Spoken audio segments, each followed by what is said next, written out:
After many years, Google is finally back to the tablet space, and I'm not going to call it an iPad killer because that's so boring and a little bit misleading. With the Pixel tablet, clearly Google is going in their own direction here, and from our experience, this is a great first generation product with some drawbacks that we're going to get into. Before we get into all that, we need to talk about the biggest aspects that set the Pixel tablet apart, and without a doubt, that goes to the dock bundled in with every device. There are so many aspects that we can look at this from, but me personally, this is a genius way to interact with a tablet, and I see a lot of companies jumping on the dock bandwagon to sell more tablets. For Google though, the reason why I think that this works is because the dock provides so much value depending on your use case. For me, I enjoyed being able to use it as a speaker, a charging station, a complete replacement for my Amazon Echo, and a general use device depending on which room you place that dock in. If you use the dock in the office, it becomes a useful second screen that can help aid whatever tasks you have at hand. In my office, I use it as an external monitor for filming, a second screen for research, or to have a YouTube video playing in the background. Not to mention, it just feels good to be able to grab that tablet and continue whatever you're doing in the next room. If you put the dock in the living room, it becomes a family device where multiple users pick it up and use it throughout the day. And because of that dock, everyone in the household should know where that tablet's supposed to go when they're not using it. This thought process makes me feel like this device is more of a household appliance, especially with that Google Home integration, than a fun little toy that tablets always turn out to be, at least for me personally anyways. And while we're talking about the dock, I have to say, it feels really good to interact with. The dock connects to the tablet with magnets, and Google found this weird middle ground with the strength of the magnets where you can still move the whole unit with the tablet connected, but with a little downward force, that tablet comes right out. It feels good to interact with while connected to the dock. I can tell that Google put a lot of thought into it. When you attach the tablet to the docks, it connects with a firm and satisfying force. It almost feels like you're handing the tablet to a person that's physically taking it from you to make sure you don't drop it, just because at a certain point, those magnets get so strong, it just pulls it from your hand. My only advice would be to get a case of some kind, because I don't have a natural gauge yet, even after 2 weeks, on how to seamlessly put it down. The area where the magnets connect is very narrow, so I just find myself mashing the tablet against the dock until it connects. I say get a case because with some cases, they'll most likely have an outline of some kind where you can use it as a little guide to get a good feel on where to put that tablet down.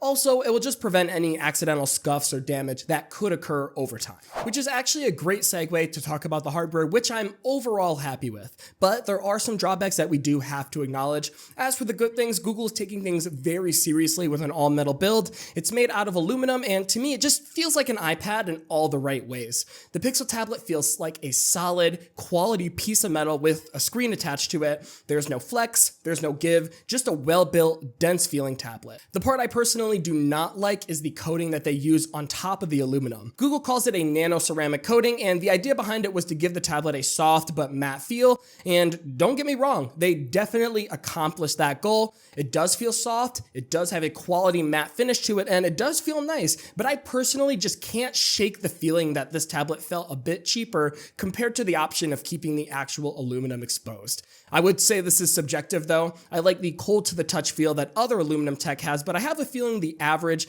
everyday user isn't going to mind this very much at all unless it doesn't hold up well over time. This brings me to the rest of the hardware portion of this review. As for the unique additions, I feel like there's only two. The first one are these rubber feet at the bottom of the tablet. Google wants you to use those rubber feet to prop up your tablet against things when it makes sense. I really like the thought. It's a smart idea. Unfortunately, in practice, it depends on what surface you're on and what angle you want the tablet to sit at. Basically, if it's not sitting at around 90 degrees, your tablet will slowly slide down against most surfaces, and then you have to stop what you're doing to prop it back up again. So it's a cool addition that will probably either get upgraded or removed in the second generation. I hope they go with upgrade because it does make sense. It just needs a little bit of work. The second unique feature I would say are these little smart pins on the back. For now, they connect your tablet to the dock. In the future, I'm expecting to have some kind of third-party utility. While we're on the topic of the pins, something I did want to note is just simply connecting it to the dock does produce a fair amount of scratches on the pins themselves.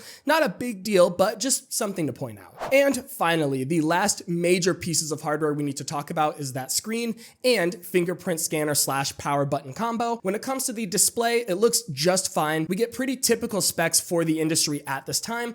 As expected, it's sharp, vibrant, and and watching content looks fine. I think the average consumer won't have an issue with it at all. However, tech enthusiasts might have wanted more. The screen is 60 Hz and maxes out at 500 nits, so it's not super readable in direct sunlight, and it's using Gorilla Glass 3, all of which techies might not be super happy with, but arguably, the screen is just fine for the average user. Just unfortunate that there's not really much to brag about regarding the display. The fingerprint scanner / power button combo, however, are really nice. I say no news is good news, and with that feature, you get a solid, reliable piece of hardware. To activate, you just rest your finger on the sensor and you're good. Overall, it's a highly accurate fingerprint scanner and literally zero complaints here. Whew, and I know this is a long review, we're almost done, but we can't leave without talking about the software. To me, this was Google's biggest challenge when it came to re-entering the tablet market, and like many aspects of the Pixel tablet, there are huge areas that have been improved and others that still need a little work. For the improvements, Google has really analyzed the tablet experience and tried to identify the biggest pain points. For starters, almost every single Google app has been adjusted for widescreen tablet use, so if you use Google services like I do, at least that experience is made whole for the most part. That means that Google Keep, Messages, the Play Store, YouTube Music, the Clock app, etc. have been revamped in preparation for the Pixel tablet. Specifically, the UI is split into two sides, so on the left side you normally get a menu of some sort, and on the right side you get something to actually action on. Most of these Google developed apps look beautiful, and even outside of the Google apps, these days a surprisingly large amount of apps in the top charts are optimized for tablet use, and for those that aren't, we get the typical black bars on both sides, or you can put it in portrait mode. On top of that, there are a handful of other software additions that I found to be useful during my time with the Pixel tablet. For example, Google Keyboard has an option to split into the left and right corners of your display so that you still have a highly accessible way to use that keyboard. Split view is here as expected, and I just have to say it is so satisfying to use split screen view on a wide screen like this. I use this function all the time on my PC and it translates well to the Android experience. You also have a little floating taskbar that you can summon with a slow swipe up, which is really useful once you get used to it. You can also access your entire app drawer from here as well, so technically you never have to see the home screen again if you don't want to. Admittedly, this is something that I had to train my brain to get used to using because it's just easy to ignore this feature right out of the box. Not to mention, you still get all of the typical Pixel features as well, like Magic Eraser, at a glance with a completely revamped weather interface, and some nice little animations, by the way. Emoji Workshop, cinematic wallpapers, we have Now Playing, and while not a Pixel exclusive, something I found really helpful was the Nearby Share feature. This helped me transfer existing content from my Pixel phone to my Pixel tablet. It's not as smooth as I'd like it to be, but it gets the job done, and I'm just happy to see Android devices finally get that interconnectivity that Apple users have enjoyed for so long. I think the Pixel line has a long way to go in that regard, but for now, it's a solid start.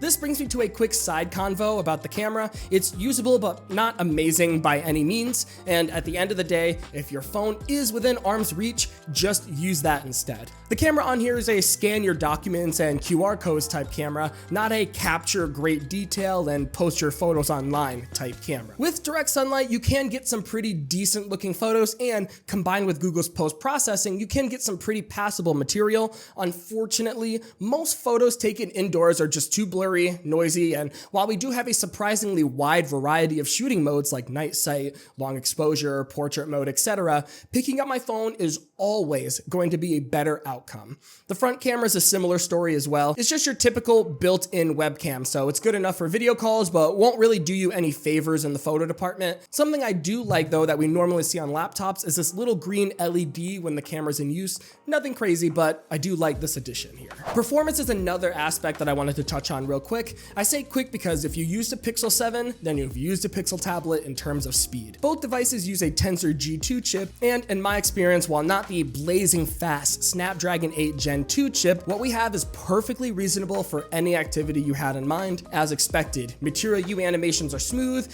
general OS operation is clean. The only time that I've ever seen the Pixel tablet get bogged down was in Genshin Impact on medium settings. It was a tough time. And while that's an area that I'd like to see the Tensor series improve on for YouTube, social media, or any other game, including Call of Duty Mobile or split screen multitasking, I've just never had a problem. And at this time, I think we've covered the biggest aspects that everyone should know. Now I want to get to the likes, the dislikes, and then we can get out of here. As for the likes, without a doubt, the build quality is first. Ultimately, it's just nice to use an Android tablet that feels so well balanced and sturdy. The speakers are another aspect that I really liked. We have 4 outlets that each fire sound, and the final result are loud, bassy speakers that make any form of content consumption a full, rich experience.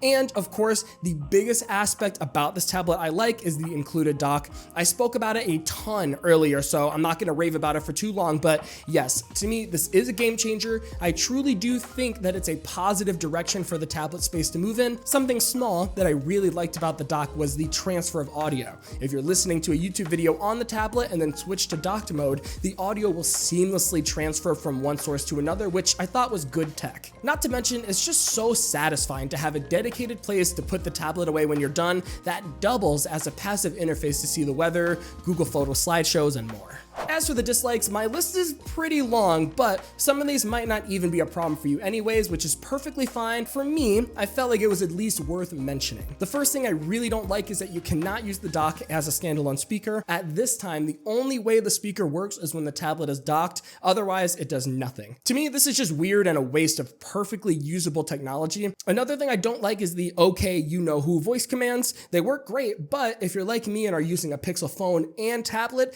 using the activation command will turn on everything in the vicinity, and then they just start speaking over each other. I have a feeling that they're already working on it, but I wish somehow Google knew which device I was talking to, so that way I'm not frantically trying to stop the prompt on devices that I didn't intend for it to go off on. The lack of SD card support does bother me a little bit as well. I think of tablets more like laptops, and SD card support is a piece of utility that makes sense for larger devices like this. Again, not a huge deal, but I did feel like it would have been the right move to add. Another issue I bumped into was the weak offerings for first-party accessories. I see these OnePlus Pad users with their keyboard and trackpad, and I would have just liked to have an option similar to that too. So far, the Pixel tablet has no keyboard case, no stylus options, or anything besides a kickstand case, which brings me to my final dislike. This is 100% on me. It's a personal thing, but to me, I feel like I need a kickstand to get 100% value from this device. Without a kickstand, it just flops around on a lap or a desk or table, and the kickstand just gives me that extra stability to always be working on it in a wide variety of situations. Overall, the Pixel tablet as a whole is a solid first-generation product with some minor first-generation drawbacks. At the end of the day, I personally do think it's worth the $500 asking price, especially with that dock included, but just keep in mind, there are some major benefits the Pixel tablet does not have that other tablets do. The OnePlus Pad, for example, has a beautiful 120Hz screen. Other tablets have dedicated keyboard, trackpad, and stylus accessories that actually allow you to use it as a laptop replacement. But we do know one thing. Right now, this is the very best that Google has to offer in the form of a tablet. So, with that said, I hope this review gave you the best picture possible to determine if the Pixel tablet is right for you. Over the next few months, I plan to continue using it, and I do want to continue making videos about this to help maximize the usefulness the community will get out of this. So if that sounds interesting, you should subscribe and stick around for that. One more thing, if you do like the reporting from 9to5Google, we also have a written review that's linked in the description that just goes into more detail for those of us that cannot get enough Pixel tablet insight. Other than that though, guys, I'm pretty sure that's everything that I can share with you here. I'm getting out of here so I can work on the next project. This has been Jordan Floyd with 9to5Google. Thank you so much for watching, and I will see you in the next one.